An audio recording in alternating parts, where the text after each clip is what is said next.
All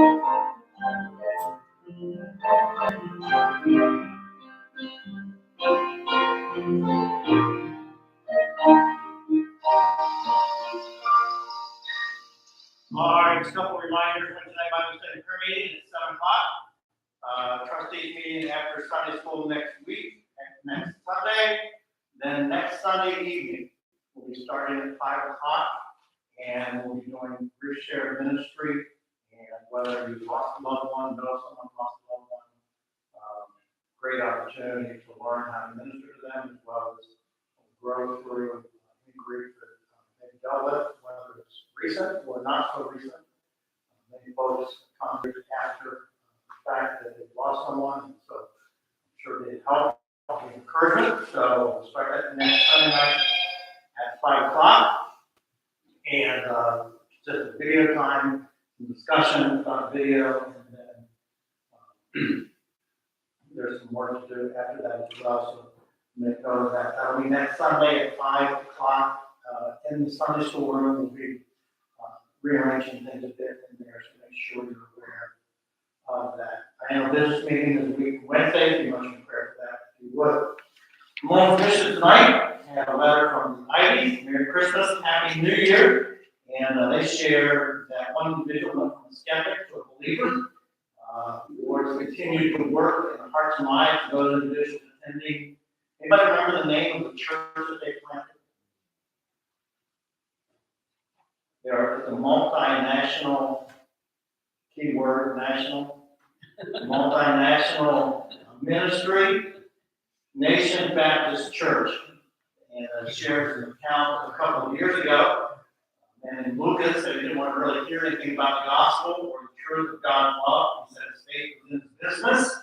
He had a degree and trained in clinical psychology for the U.S. doctorate, and he was a published author. And yet he came to the point he recently gave his heart and life to Christ and followed the Lord in the baptism along with 4 other adults. They also shared from Islam to a believer to leadership. What a taking place on that same day that that Lucas was baptized. Others followed the Lord as well, but 4 families participated in a baby dedication. We realized it's not so much a baby dedication, but a parent dedication. And yet Aaron was born an Arab Muslim, and born into an Arab Muslim family, became the faith in Christ during his college years. He joined the church. He and his wife dedicated their sons to the Lord. He committed to raise their sons in the truth of Scripture, and been nominated to be part of the church leadership in the new year. So what a transition from Muslim Baptist Church. So thankful for the work they're doing. And the work of the Ivies. They are back in the States for a bit, so we pray for them as they travel. We have all announcements for this evening. Let's take our offering. Pray for the Ivies and their faithfulness through the years, 40 years, if I'm not mistaken. We'll pray for them. Father, we are thankful for Mike and Jill and their family. Thank you for what you've done in and through them, that they've been sensitive to your leading in their lives, leading them to Island to establish Nation Baptist Church, the national crossroads, and have an impact with a number of different nationalities. So we just thank you for them. Thank you for what you're doing through them. Thank you for the individuals that are obedient to your plan in their life, and pray you continue to work in their hearts. Thank you for this individual who has stayed out of a Muslim background and now leading, part of the leadership team there at Nation Baptist Church. Continue to give him grace, strength, and wisdom. Continue to grow. Again, we thank you for your provision for us here. Bless the gift here in Jesus' name. Amen.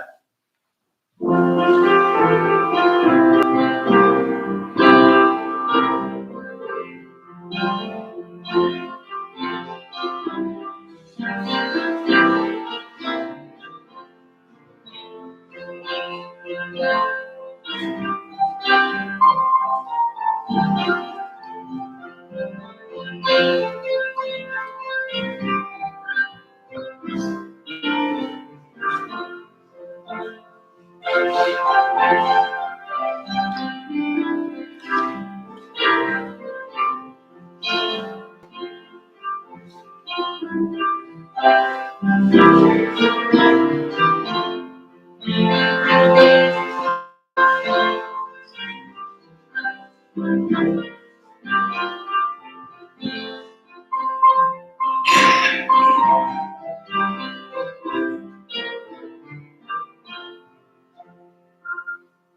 right, who has a favorite tonight?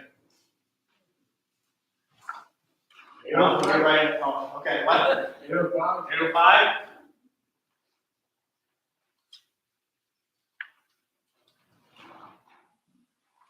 Because he lives.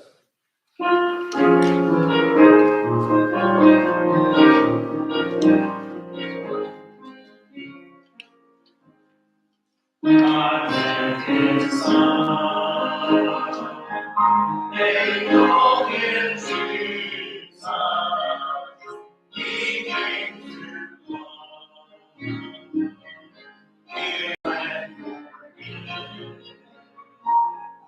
He lived in love to blind my heart, and he prays to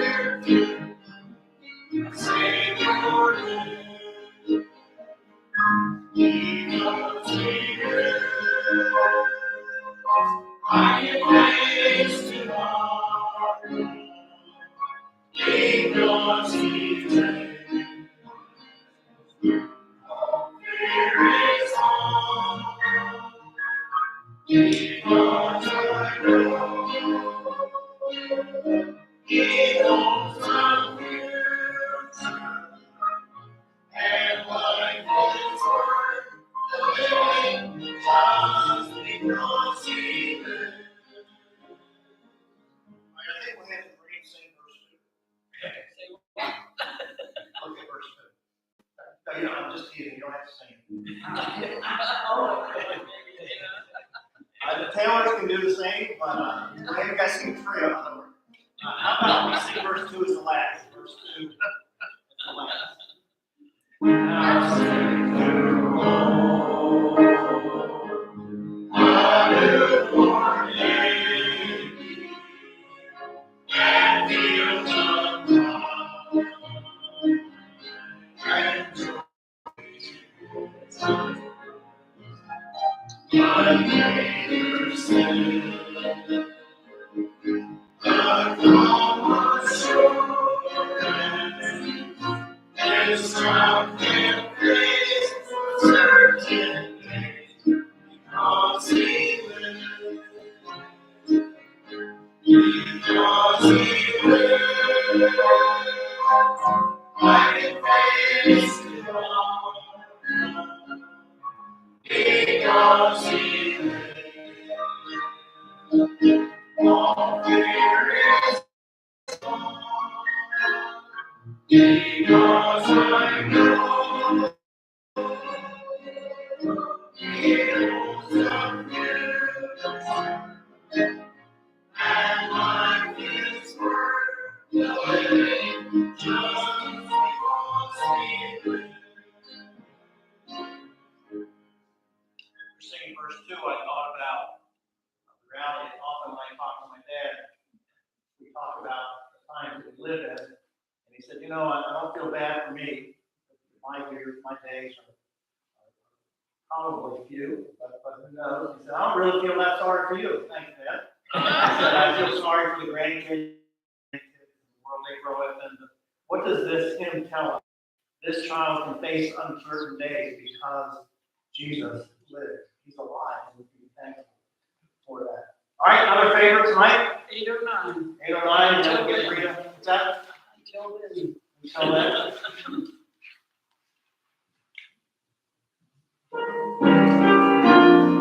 Sing the first and the last. How about this? We'll sing all 3 verses. We'll just do the chorus after the first and the last. Go right back to verse 2, back up to verse 3. All right? My heart can see when I want to. My heart can see it's my stepping stone.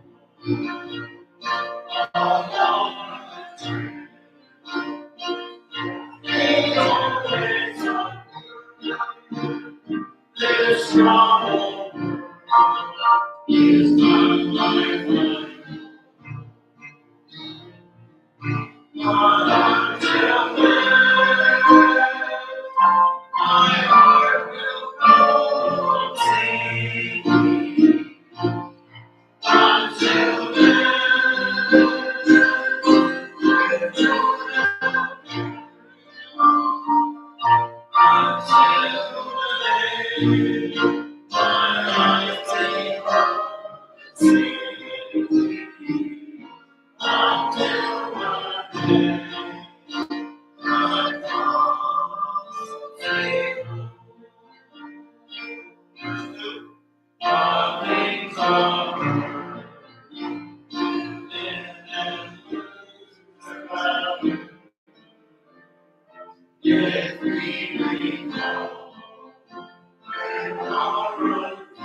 about you, but I sang second chorus. Until then, I'll carry on. I leave out the middle part, right? But yet, we can carry on with joy because we do have a hope, a confident expectation that Jesus Christ will return for us. All right, another favorite? Rita? 4:17. 17.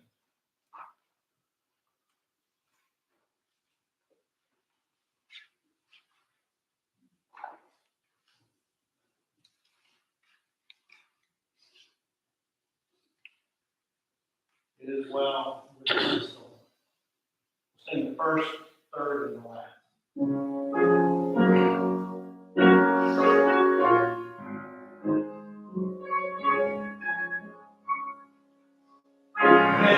He's my God, I'll give him my way.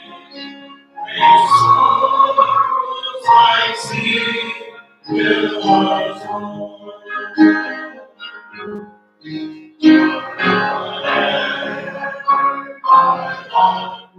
thou hast nothing to say.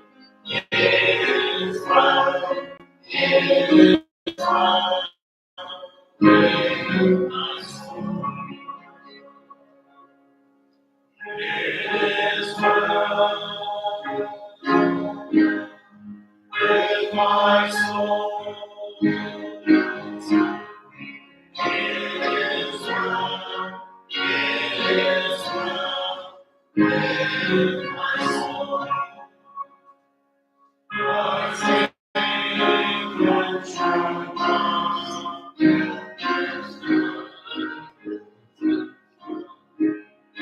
My sins that shall rest control. My Christ and my helpless and stay, and can share His own blood for my soul. It is well with my soul. It is well, it is well with my soul. Alright, we'll sing the third verse. Alright? You may have sang the third verse already, but if you sing it again, if you did, that's all right. Verse 3 at the last. We can't sing verse 3. Not singing. We'll sing the last two verses, 3 and 4. Alright? I sit on the hills of His glorious dawn. I sit by the throne. His nailed to His cross, and I bear it no more. Praise the Lord, praise the Lord, oh my soul. It is well with my soul. It is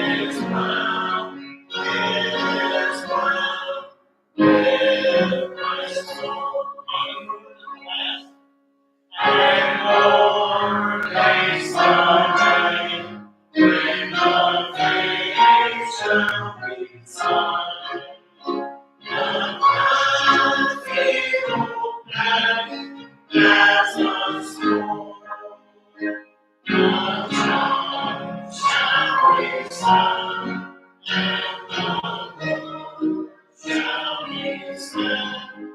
Even so, it is well with my soul. It is well with my soul.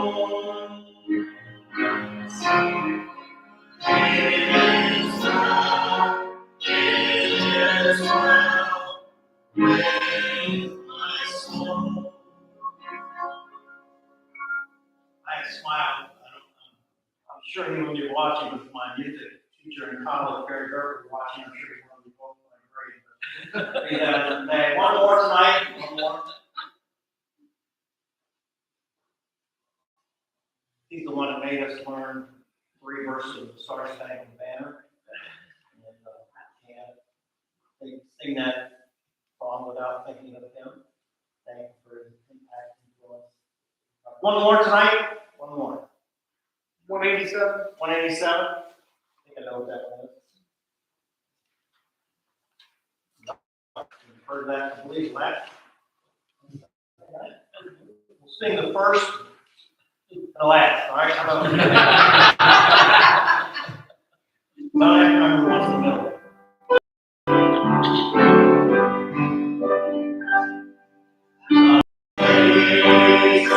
Praise, how sweet the sound, and sing our prayers like this. I once was lost, but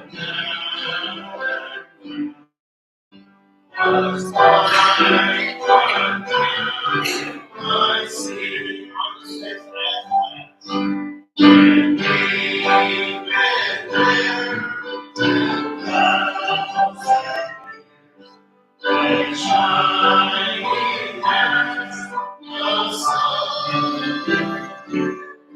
We come as to see God's face, and when we first begun. We realized that John Newton was the result of God's amazing grace to him. Thankful for his ministry. And I believe it was Augustus Topley that ministered with him. We go to your Bible, Zechariah 14, please. Zechariah 14. You ever notice the difference in how folks view their birthday? How do kids, particularly younger kids, and let me back that up. How do we typically gauge the age of babies? Say they are months, right? 20 months old. As kids get older, children grow up, they typically say they're such and such years old, but then they also sometimes add, I am 5 and a half. And you get to the point in your life where you kind of just give the age, right? Unless you're a lady, you don't get that in public. You get to the point where you say, well, I'm such and such an age, I'm in my case 66. And I think about that. And then the older you get, how do you tend to do that? Well, the big ones are the what? They're the 10, right? 70, 80, 90, 100, that's really big. Then after 100, it kind of starts going the other way, doesn't it? 101, 102, 103 and a half, 104, and so we start to recalculate that. But the older we get, the less I think we tend to look forward to our birthdays. We realize as we look back, and there's more of our life behind us, perhaps, than there is in front of us. And so we tend not to focus on that so much. But when we look at the fact and realize there's a day coming we can all look forward to. In fact, when we look at the text tonight, I want you to notice a phrase that's repeated, right? I'll read all 21 verses of Zechariah chapter 14 tonight. Zechariah chapter 14, notice with verse 1. We have a clue here, the very first line in the very first verse, behold, the day of the Lord cometh, and thy spoil shall be divided in the midst of thee. For I will gather all nations against Jerusalem to battle. The city shall be taken, and the house of rifle, and women ravished, and half the city shall go forth into captivity, the residue of the people shall not be cut off from the city.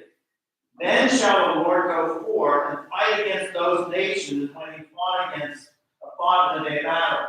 And his feet shall stand in that day upon Mount Olives, which is before Jerusalem on the east, and the Mount Olives shall cleave in the midst thereof toward the east and toward the west. There shall be a very great battle. The mountain shall move toward the north, and half of it toward the south. And you shall lead to the valley of the mountains, for the valley of the mountains shall reach unto Ephai. They shall flee. He shall flee like he fled from before the earthquake. They that desire king of Judah. The Lord my God shall come, and all the saints with thee. And it shall come to pass in that day, the light shall not be clear nor dark, but it shall be one day which shall be known to the Lord, not day nor night. It shall come to pass that at eventide it shall be light. And it shall be in that day the living waters shall come out from Jerusalem, half of them toward the former sea, half of them toward the hinder sea. The summer and the winter shall be. The Lord shall be king over all the earth, and that day shall there be one Lord, and his name one. And all the land shall be turned as a plain from Gibeah to Ren south of Jerusalem, and shall be lifted up and inhabited in her place from Benjamin's gate, in the place of the first gate, the corner gate, and the tower of Canaan, under the king's wine presses. Then shall dwell in it, and there shall be no more utter destruction, but Jerusalem shall be safely inhabited.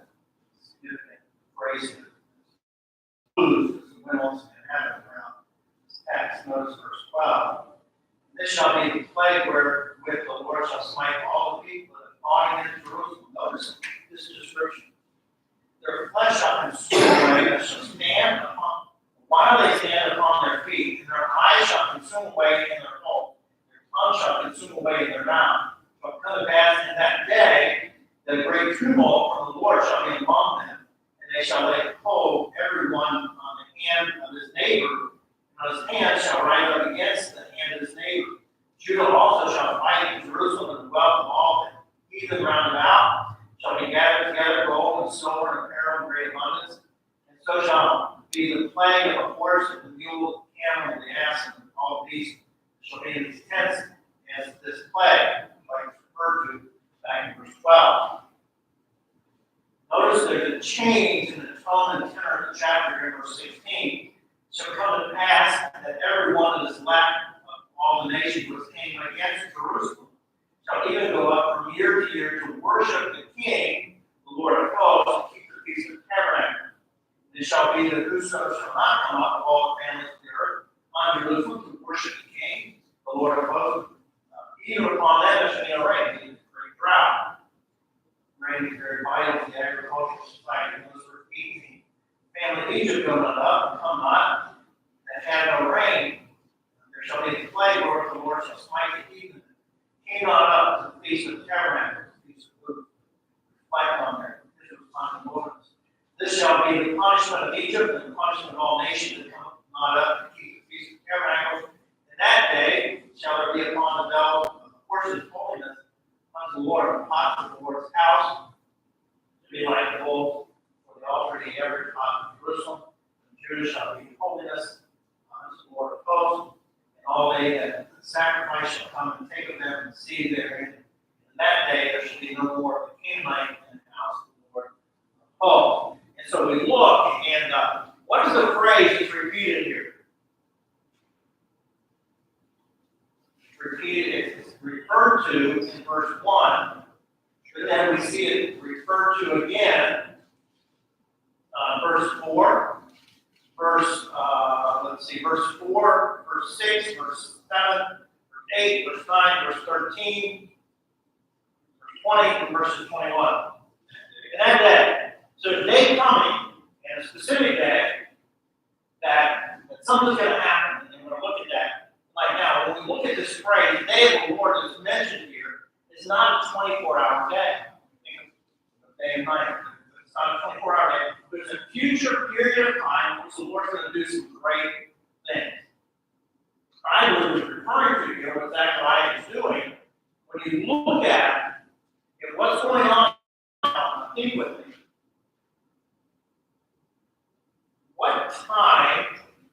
time frame did Zechariah minister?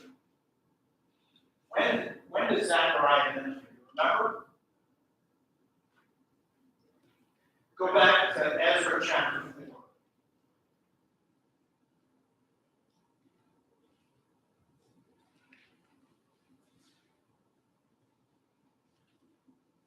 Sorry, Ezra chapter 5.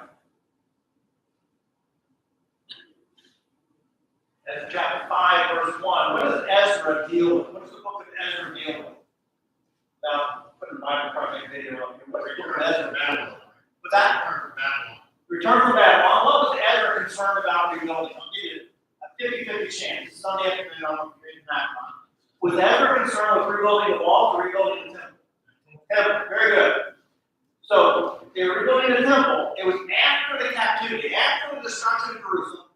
Zechariah was involved in encouraging people. We find that in Ezra chapter 5, verse 1. So, we know that what Ezra says is somewhat future from that. I believe it's future from us, even. I believe it returns to the second coming when Jesus Christ will come back. I'll tell you why that's true here in just a minute. But we will realize, when we look through this text, there's some great challenges like it, great tribulation is going to face God's people. So I believe that the rapture is going to take place chronologically. I believe that's the next event on God's prophetic calendar. The rapture, the trumpet sound, the rapture will take place. It'll be 7 years of tribulation, 3.5 years of hardship, 3.5 years of great tribulation, and then will come. I believe that's what Zechariah is referring to here in the text line. When Jesus comes, we'll see where he's going to stand there in verse 4. But I believe even until then, while we will not be part of the specific tribulation period, that doesn't mean we won't suffer or deal with any suffering or tribulation on this earth, and perhaps even in our lifetime. And so, some would look at this and say, well, this is what Zechariah has already taken place. And I just explained to you why I don't think that's the case. Zechariah talking about rebuilding and getting things back together. Some think it's a kind of a present tense thing where there's some challenges going on, but I believe again that there's a future aspect here. And what's being described here to a great degree, I believe, verses 12 and 13, even down to verse 15, I believe refers to the battle of Armageddon, when this great final battle will take place once and for all. So what I believe we're seeing here, in fact, you should have gotten a handout tonight. Everybody get a handout? I believe what we're seeing is when Christ returns, first of all, he will defeat his enemies. We see that really in the first 15 verses. And then in verses 16 through 21, we'll find Christ coming back and establishing his kingdom, and some of the consequences of not submitting to the king are found there in the latter part of the chapter. So that's the basic division. So what we want to do very quickly tonight is I want to look at the return of Christ will deal with the defeat of his enemies. When you look at the first couple verses of chapter 14, we really need to go back to chapters 12 and 13 to kind of get an idea of what's going on.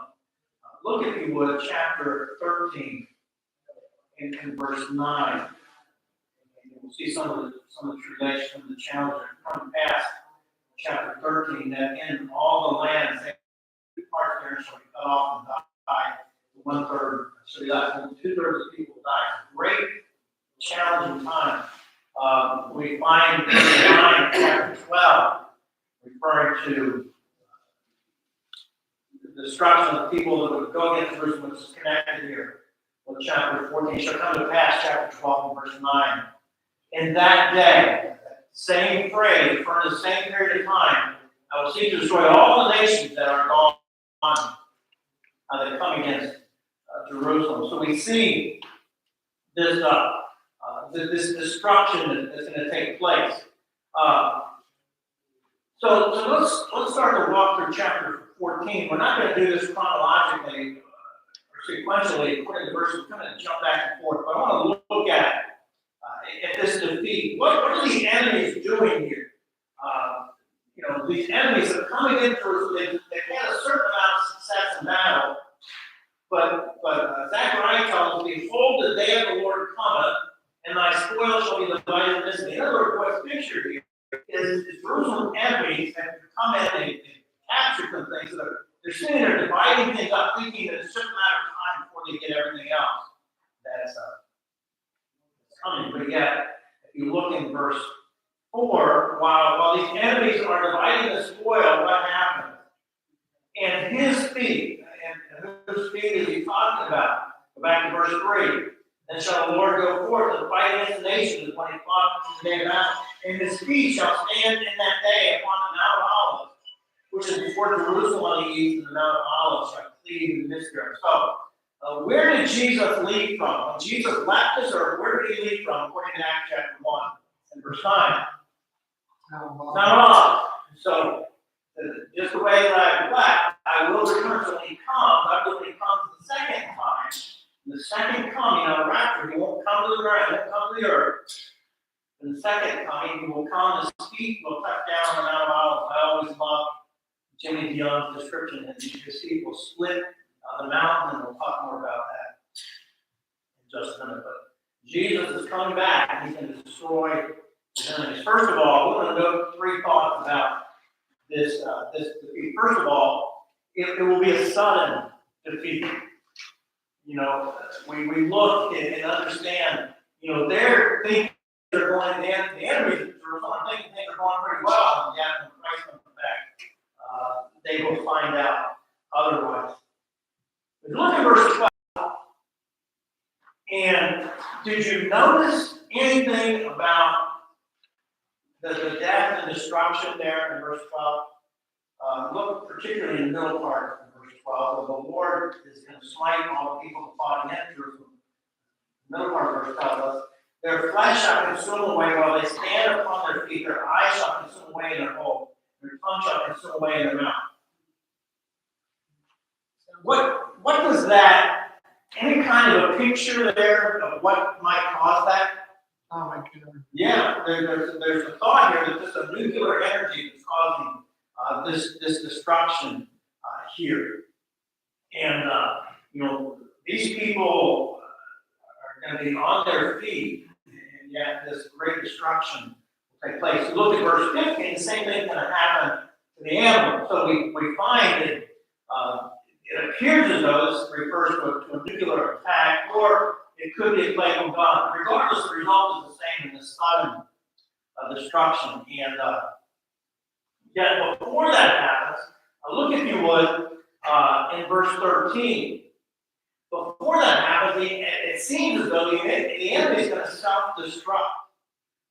Verse 13 tells us, middle part, they shall lay hold everyone on the hand of his neighbor, and his hand shall rise up against the hand of his neighbor. It's almost a self-destruction that takes place there. We find a similar picture in Revelation chapter 18. In fact, turn to back to Revelation chapter 18, the last part of the Old Testament.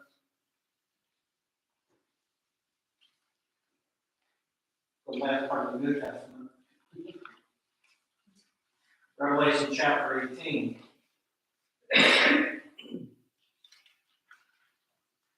Babylon,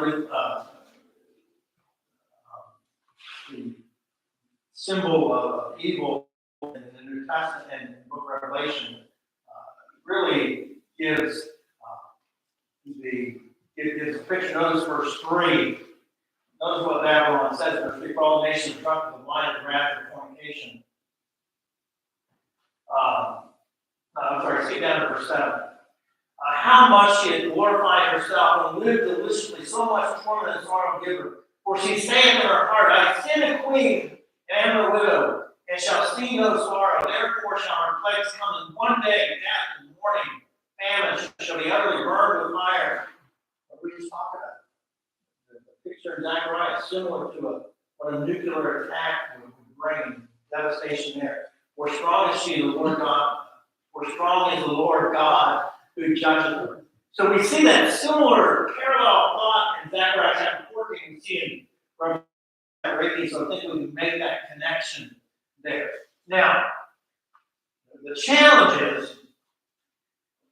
is much the same here as we see in Psalm 73.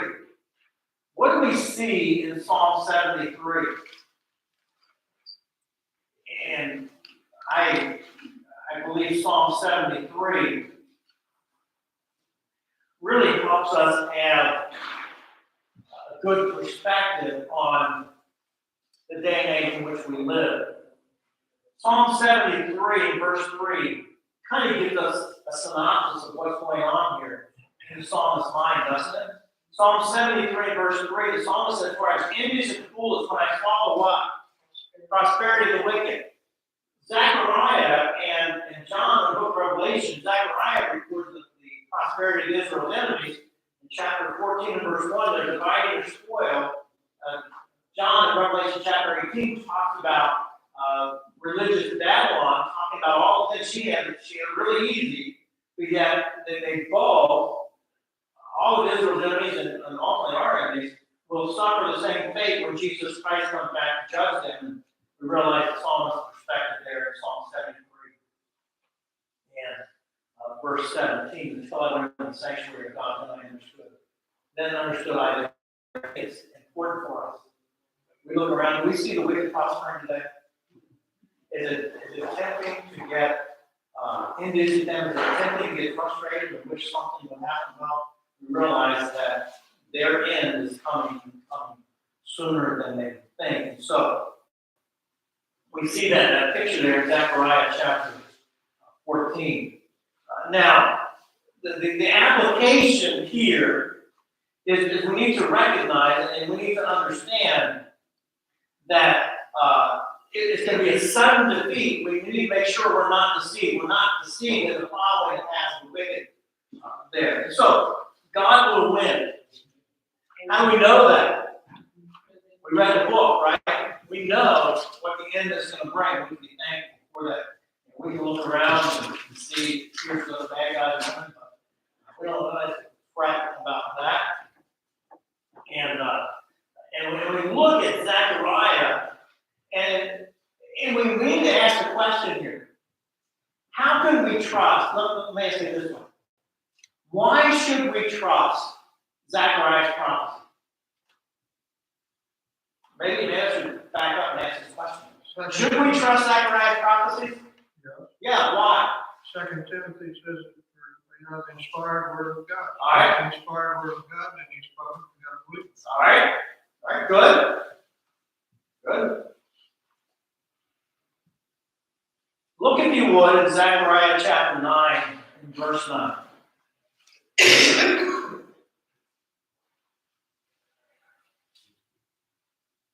What is he talking about? What is Zechariah referring to? What is Zechariah prophesying in Zechariah chapter 9 and verse 9? The triumphal entry. Okay, so what Zechariah said in Zechariah 9 came true, right? Look, if you would, in Zechariah chapter 11. We looked at this a few weeks ago.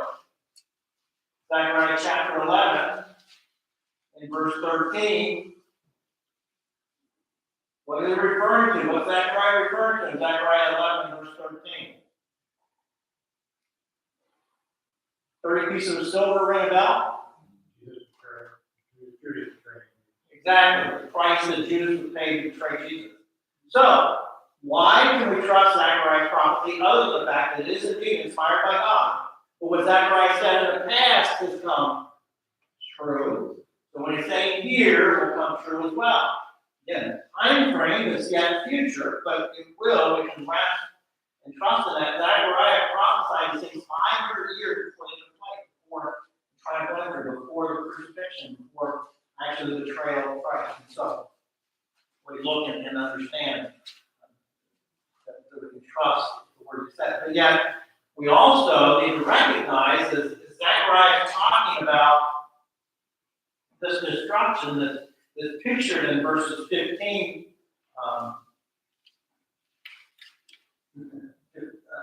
verses 12 and following, that this great battle, that what's taking place here must be powerful, right? To have all this take place, to have this destruction, this physical destruction take place, It's a powerful defeat. Look, if you would, as well, in verse 8.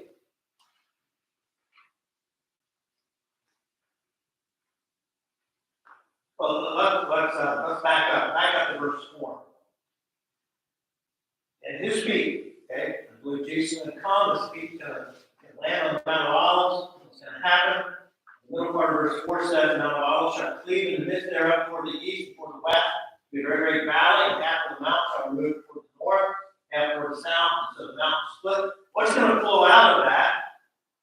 Look over in verse 8. I mean, that day living water shall go out from Jerusalem, half of them toward the former sea, half of them toward the inner sea. In summer and in winter shall be the idea there. As these changes take place, half of the water will flow toward the Dead Sea, the other half will flow toward the Mediterranean Sea. And so there's this river flowing out of that.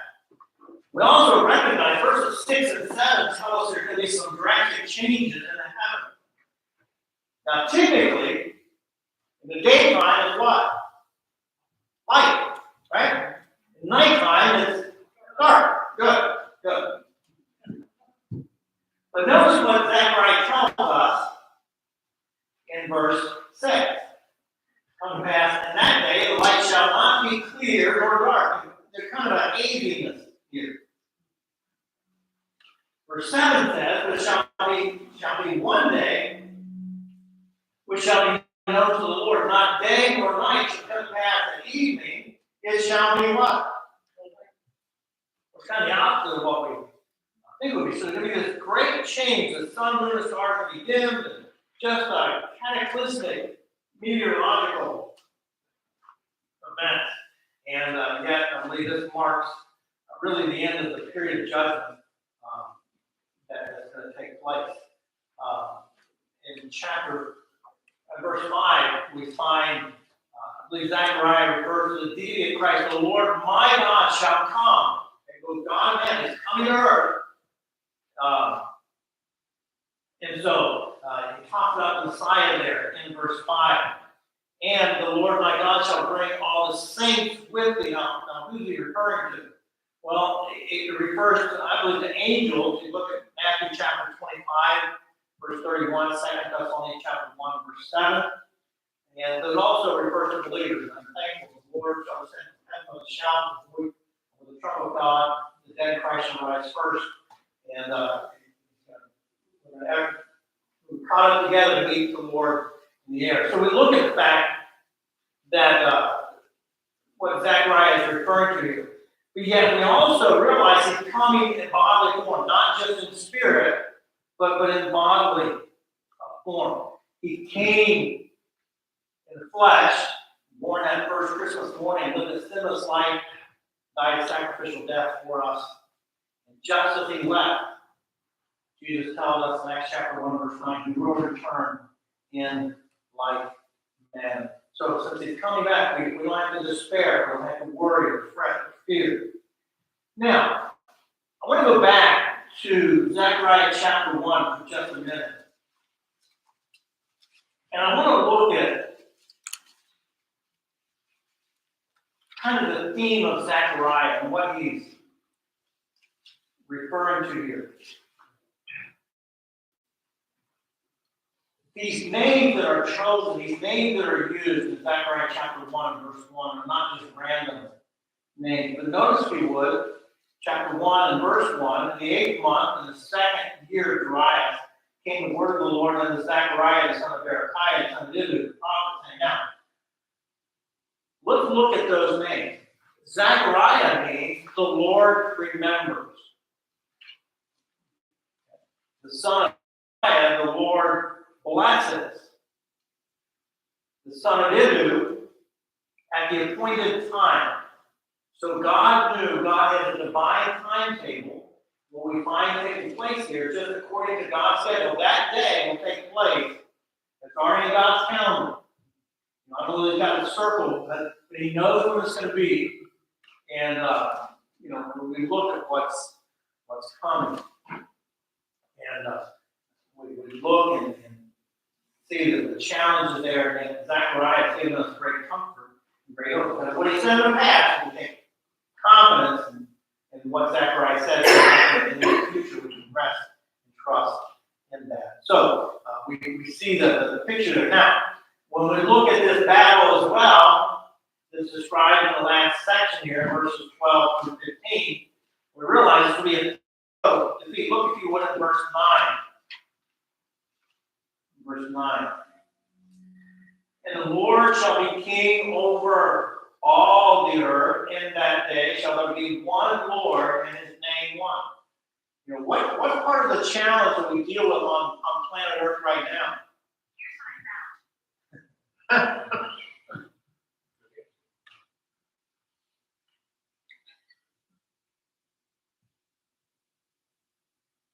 Smartwatches don't need to talk, right?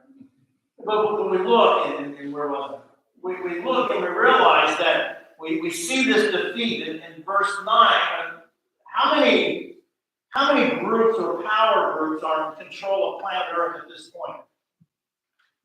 And isn't that the problem? You have Putin over in Russia. You have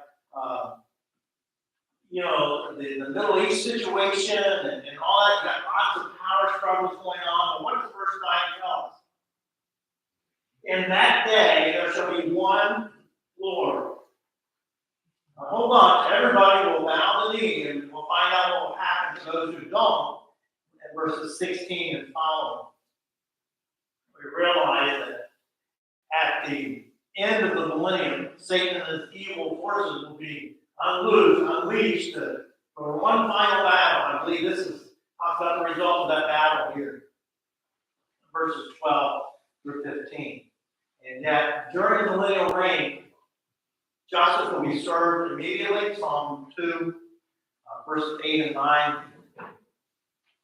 will then be fulfilled. Thou shalt break them with a rod of iron, shall dash them to pieces like a potter's vessel. So we see that final battle that I believe Zechariah refers to a couple of thousand years before it takes place. But then the last several verses of the chapter, the last 6 verses, we find that the return of Christ will mean the establishment of his righteous kingdom over the earth. We can look forward to the fact, look if you would, when we look at this righteousness, what is he talking about? Well, this reign will result in a reign of peace. We see that in verse 8, again in verse 11, and in verse 16. It shall come to pass, verse 16, everyone that's left of all the nations shall come against Jerusalem. So here we go. From year to year to do what? Not to fight, not to battle, but to do what? Worship the King, the Lord of hosts, to keep the Feast of Tabernacles. And so we find a refreshment there. We find in verse 8, remember the river that came out? What's unique about this river? Well, verse 8 tells us it's what? Living. Why? And Does that mean everybody that drinks it will live forever? I think there's that insinuation. I think that it's drinking the water of life that can be referred to as well. And so there's a significance. What did water do? In the Middle East, in the nation of Israel, what did water do? Sustain them. It refreshed individuals. I believe that's what it will do. It will have a refreshing capability. And so we see the multifunctional task of the river. Verse 11 also talks about not only will there be peace, not only will there be the refreshment, but verse 11, I think also talks about there's security there. No more conflict. The Lord will be among them, and he's going to control things. The last part of verse 11 tells us. Verse 16 also talks about the fact that there's going to be joy because of the keeping the Feast of Tabernacles. Now, what was the Feast of Tabernacles set to commemorate? Time of wilderness. So remember the time when they dwelt in booths, that they would gather whatever sticks and brush they could find to protect them from the weather. And that feast was a joyous celebration, according to Leviticus chapter 23. And so we look at the joyous aspect that is referred to there. Now look at verses 17 through 19. one of the great dilemmas that we're facing in our world today, well, not just in our world, we're facing in our country, is there are those who refuse to punish evildoers for whatever reason. But yet, we find there in verses 17 through 19, look at you with verse 7. Whoso will not come up of all the families of the earth in Jerusalem, and if the family of Egypt go not up, go not up and come not, that there's punishment there. What was the punishment? That if they would not go up to worship, they would not go up to honor the returning king, they would get drought, and he would withhold the rain from them. God's kindness was demonstrated in providing an environment of peace and joy and hope, but yet the severity in judging these nations is just as true as well. And so there would be punishment. And then verses 20 and 21, we find that the aspect of life is sacred for God's people. The holiness there, everything was made by Him and for Him, and as such should be holy and set apart to Him. This phrase, holiness of the Lord, was used to be worn on the plate on the forehead of the high priest. It was set apart for God's purpose and God's service. And so we find that this time, as Christ would establish His kingdom, that would give His people great hope. Now remember, during Zechariah's time, as he was ministering with Ezra, they were building a temple, rebuilding walls. It was a difficult time. It was a challenging time. And yet Zechariah is looking forward for them and helping them and giving them hope. And we see that what Zechariah is saying here, there's no difference in the sacred and the holy. Everything is consecrated. Everything belongs to the Lord. Even the pots of His house are separated from Him. And so we see Zechariah, he closes this letter, this prophecy here. There's great hope. And yet, hope should do something for us. If we have hope, turn to go back to 1 John chapter 3. John and Peter both give us a right perspective. Since we have hope, what should we be doing? Look at verse 3. 1 John chapter 3, verse 3. And every man that hath this hope, what hope is he talking about? Go back to verse 2. We know, beloved, now are we the sons of God, does not yet appear what we shall be, but we know that when He shall appear, we shall be like Him, for we shall see Him as He is. Every man has hope that one day we will be like Him, purified Himself. So even though we have hope, there's still a personal responsibility. I believe that's what Zechariah was communicating with people. There was hope, but they still had a responsibility. Peter deals with that as well in 2 Peter chapter 3, verses 11 and 12. If you talk about what's going to happen the day the Lord comes, the thief in the night, in verse 10. Okay? So what does he say? The result of that, seeing then that all these things shall be dissolved, what manner of person God be in all manner, be in all holy conversation and godliness, looking for and hastening the coming of the day of God, wherein the heaven, being on fire, shall be dissolved, and the elements shall melt with perfect heat. And so, Peter says, look, we have hope, but in the meantime, we need to live godly life. We're looking for, but we're preparing for as well. Look, and perhaps we don't look forward to our birthday like we once did, but yet we have something greater to look forward to. We have hope that Jesus Christ is coming back. We have hope, as Zechariah tells us, that one day the wrongs will be made right. Jesus Christ will set up His throne on earth. He will rule and reign with a rod of iron. He will set all things right. What a blessed thought that is. What hope we have because of God's wise plan. Let's pray tonight. Father, thank You for Your love for us. Thank You for the fact that we can rest and trust in You. You have a plan. You have a purpose. And just as Zechariah's prophecies came true 500 years after he prophesied, whether it's 500 years, whether it's 2,000 years, whether it's 3,000 years, we can back the fact that one day you will return, you will come back to Mount Olives. Mount Olives will split, the river will flow from it, you will establish your kingdom, you will rule and reign. Father, we long for that day. May we submit to you now. May we be growing in Christ's likeness. May we be growing in holiness, we pray. In Jesus' name. Amen. Take your hymn book, hymn number 800 and Victory in Jesus, 816, 812. 812. For the stand, we are quoting him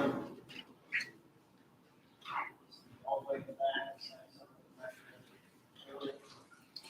Sing the first and last.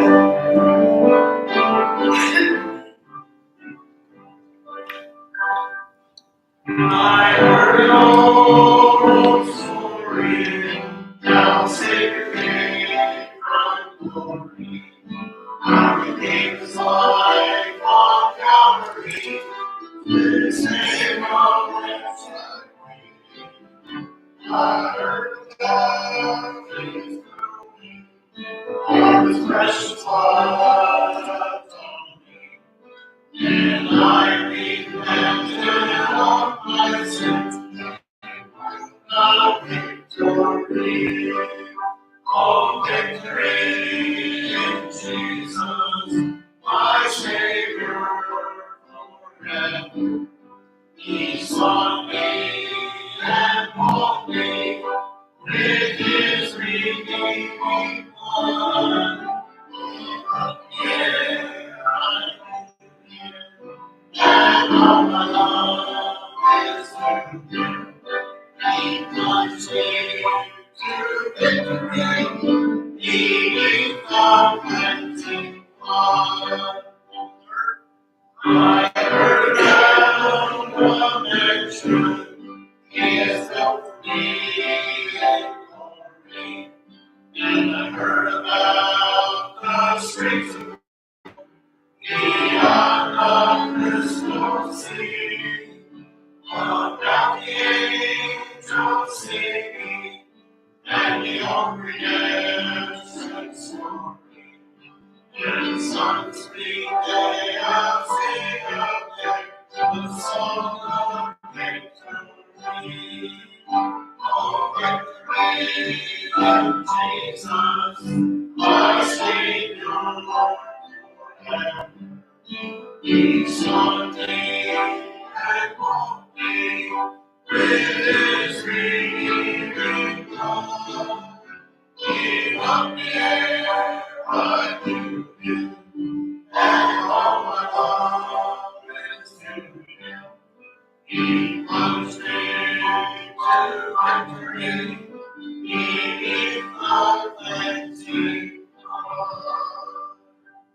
Thank you for that night. Let's pray, Father, and thank you for the victory we have because of what you accomplished in our lives.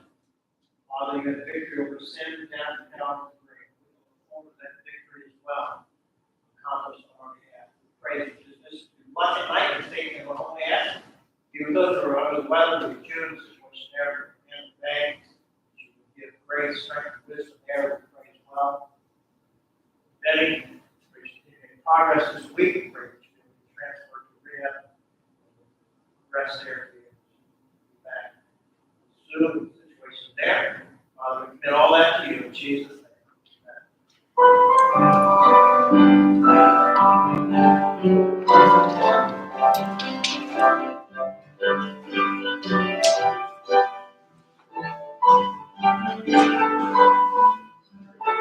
Yes.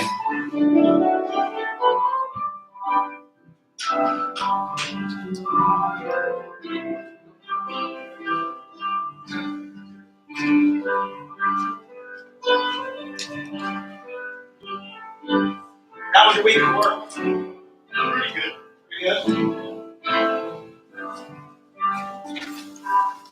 Pretty good. A driver or work? Young, very 21-year-old license driver. Wow. Yeah, he does. the acquaintance of Zach from Bridgeton. Oh, really? Yeah. So, It's gonna be a project.